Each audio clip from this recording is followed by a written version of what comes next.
Hey, thanks for watching Four Color Commentary. I'm Mark Allen, and back with another Atlas Seaboard retrospective. Looking today at a three-issue series that just captivated me. That's a strong word. Entertained me from the first page of issue 1 to the last page of issue 3, and that is Tales of Evil. Just another book where there was more than one property that I wish they could have continued the thread of what was going to be the story, the big story of that character, what was going to go on. Issue number 1 starts with a creepy story that's about possession. I'm not going to give anything away. Now, don't think The Exorcist, nothing quite that over the top, but this is a story called Spawn of the Devil, and it was a creepy story. What you have here is some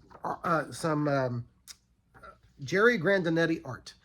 Jerry Grandinetti, one of those, again, a golden age guy who started in the golden age, actually ghost penciled the spirit strip for Will Eisner when Will Eisner moved to a more supervisory position of the strip. We'll give you an idea again here of his art, and it does have a very golden age quality to it.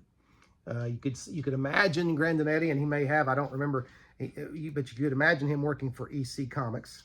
But anyway, just very creepy style, very emotive, and even a little cartoony style, which is okay in many cases. Okay, but Grandinetti is also one of those comic artists, who has the unfortunate distinction of having been stolen from but I need both hands for this, by pop artist Roy Lichtenstein, who swiped one of Grandinelli's panels in 1962 for his own drawing called Jet Pilot. And that's all we'll say about art thief Roy Lichtenstein. But anyway, Grandinelli has a great style and great fun. This story was great fun. Next story is a story called A Matter of Breeding, which is obviously a werewolf story. Script by Russ Jones, art by Mike Sekowsky. We've talked about Mike Sekowsky before, and in certain types of stories, his art is enjoyable. This is a really neat story, though, and I'm not going to give too much away, but it is a story about a guy who's just looking to grow more hair. Some of us can relate, and becomes a werewolf. And that's all I'll say, except that it is quite entertaining and quite unusual, what am I looking for? Unique story idea, okay? The next one is a story by Jack Younger, writer, and again, Art Grandinelli. It's a vampire story called Stakeout, and again, just really cool ambiance and atmosphere there. So for a really creepy story, vampire story that really hits home. Okay, so that's issue 1 of Tales of Evil.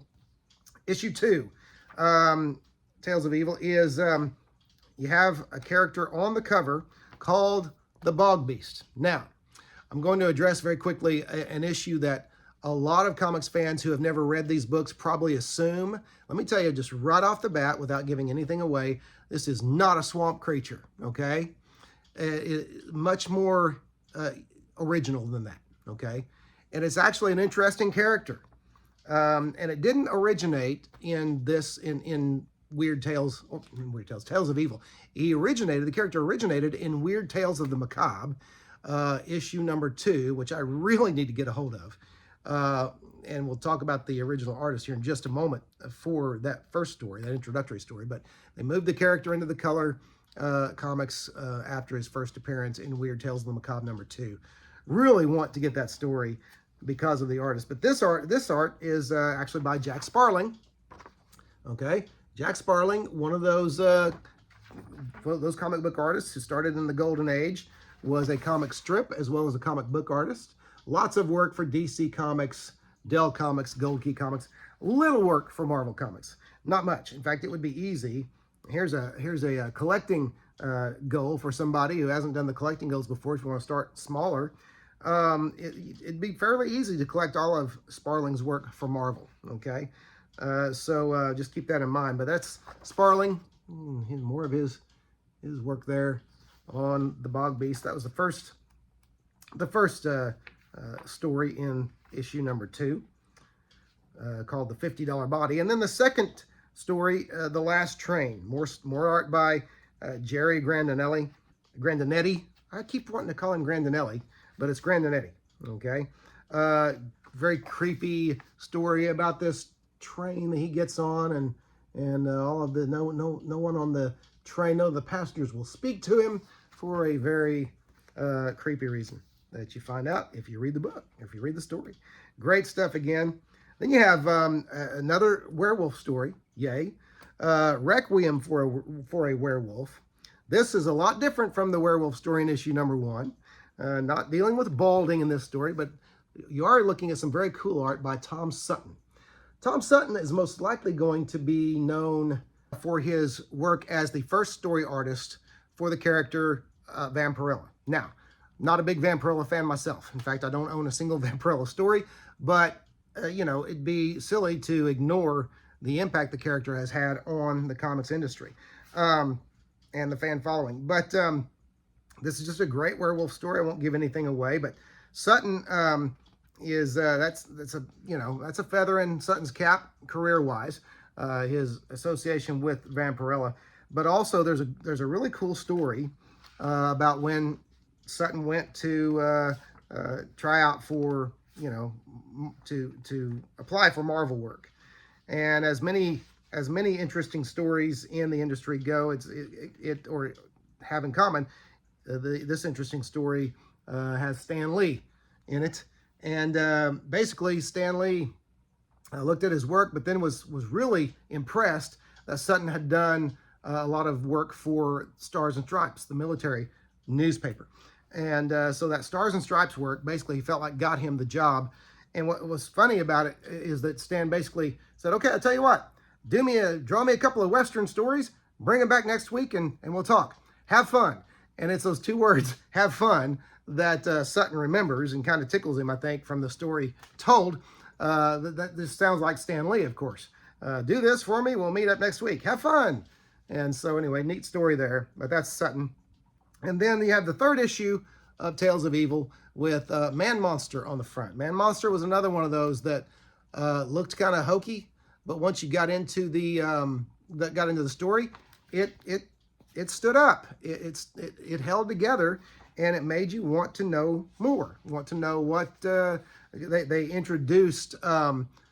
You know, mysteries from his past concerning this character here, which actually happens to be called Hellblazer, and was Hellblazer before the Hellblazer everyone really knows was Hellblazer. Let me see if I can get a first glimpse of Hellblazer inside the book, because he does represent a part of the monster's past, okay, that we don't know yet. And so it kind of left you wanting more. And this was a Rich Buckler story, and we know most comics fans are pretty familiar with Buckler, and so I won't go too much into that. Second story. Oh, I will say also this story was supposed to continue in the Man Monster's own book. You had this blurb here on the last panel, to be continued in the first exciting issue of Man Monster. So there you go. So there were plans initially to give Man Monster his own book, and so kind of cool there. Kind of cool to know what the plans were, even though they didn't come to fruition. This book only had, this issue 3 only had 2 stories instead of 3, which kind of led you to believe they were trying to put a little more depth into the characters, okay? And this next story is another Bog Beast story, and this ties into the first appearance of Bog Beast in Weird Tales of the Macabre, because it's the same artist, and a wonderfully talented artist at that. This is the artist Romero, as he signs it in the story right up here. Just Romero, but this is shortened pen name for Enrique Romero. Pardon me, Spanish artist who is most likely most well known by English readers for his work on Modesty Blaze. He worked on Modesty Blaze, long association there. Was not the first artist. Wasn't the I forget both of the names of the creators of Modesty Blaze, but the artist who helped create, who was a co-creator, died early on in the comics run, or in the property's run, and Romero took over and made the character his over time, first kind of mimicking the art style of the original artist, paying homage there, but then making it his own. So neat facts about Enrique Romero. There's some very cool. The panel work is very cool, and just neat, detailed, realistic style by Enrique Romero. So that's one of the reasons why I want so badly to get a copy of, you know, Weird Tales of the Macabre, issue number 2. So anyway, this one ends on a cliffhanger with the Bog Beast. I won't give anything away, but it's just really nice art to look at. And so, Tales of Evil, man, Tales of Evil stands up, folks. It's really great stuff if you love anthologies, if you love horror stories that are not, again, that are more classic horror. They're not gory, over the top, that kind of thing. But just, you know, characterization is there, art is there, great art is there, I should say, and just a lot of fun. So anyway, that's Tales of Evil, and I recommend it. Recommend you go out and find it for the historical value, but on this one, mostly just for the entertainment value. And that's it for now. One more Atlas Seaboard retrospective in the books. And thanks for watching Four Color Commentary. We'll see you next video.